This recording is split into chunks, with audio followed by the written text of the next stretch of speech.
Bien, continuando con el pago como de extinción de una obligación, vamos a analizar en esta parte del video cómo debe hacerse el pago. Entonces podemos decir que se paga pues en debida forma el deudor que ejecuta a cabalidad la prestación a su cargo, o sea, a lo que se comprometió de manera inicial. Entonces, como dijimos anteriormente, al inicio en una de las primeras partes del video, la prestación pues puede ser una obligación de dar, puede ser una obligación de hacer o puede ser una obligación de no hacer. En este sentido, pues ya lo habíamos mencionado en qué consiste cada una de estas partes. Si podemos también argumentar esto, pues podemos decir que no se podrá pues el deudor obligarse a que se reciba algo que no ha sido pactado inicialmente o una cosa diferente a la que a él lo satisface en su contraprestación, digamos así. Entonces podemos decir que él no puede estar obligado a recibir cosa diferente a la que se le debe, ni siquiera porque valga más o porque valga igual que lo que se le debe a él. Sin embargo, pues hay unas excepciones legales y también tenemos algunos casos especiales y unas excepciones que son convencionales. Pues las convencionales hacen referencia a los acuerdos que se hayan realizado entre las dos partes y estas pues son excepciones facultativas de las partes. Tenemos entonces, referente a las excepciones legales, tenemos en el caso de la indivisibilidad del pago, podemos decir que inicialmente o en principio no puede el deudor obligar a su acreedor a recibir el pago por partes, salvo lo convenido. Eso es, entonces podemos decir que la parte facultativa que tienen las partes de definir esa situación. Pero tenemos unas excepciones legales con respecto a la indivisibilidad del pago. Entonces, en estas excepciones se puede decir que sí es posible que se realice la división. Primero tenemos que si hay diferencia en el valor del pago, el juez ordenará el valor del pago no disputado, es decir, si el deudor dice que es un valor y el acreedor dice que es otro valor diferente, entonces el juez establece la diferencia entre los dos valores y establece que se debe cancelar inicialmente el valor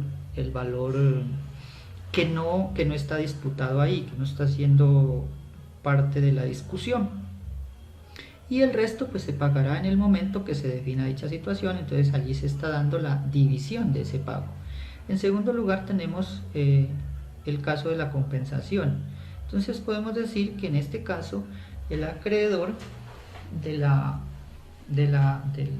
valor mayor recibirá la creencia de menor valor como compensación y el saldo pues se podrá recibir después o en su momento ese saldo que queda saldo insoluto o saldo no pagado. Allí podemos definir que también se encuentra la división de los pagos. En tercer lugar, en casos de prorrateo del producto de venta de bienes del deudor.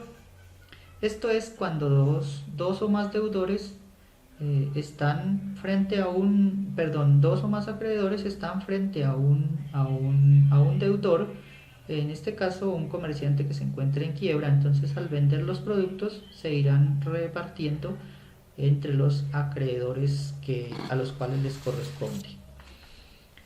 También se puede hacer la división de la deuda cuando la ley concede a ciertos deudores no pagar más de lo que pueden, dejándoles algo para una modesta subsistencia. Esto pues se encuentra estipulado en el artículo 1684 del Código Civil y la ley 95 de 1980, artículo 14. Surge también una división del pago cuando la obligación ha sido garantizada por dos o más fiadores que tienen el beneficio de la división. El acreedor no puede exigirle sino a cada uno la cuota que le corresponde y allí se estaría pues verificando que hay división del pago. también vamos a analizar dónde se debe hacer el pago.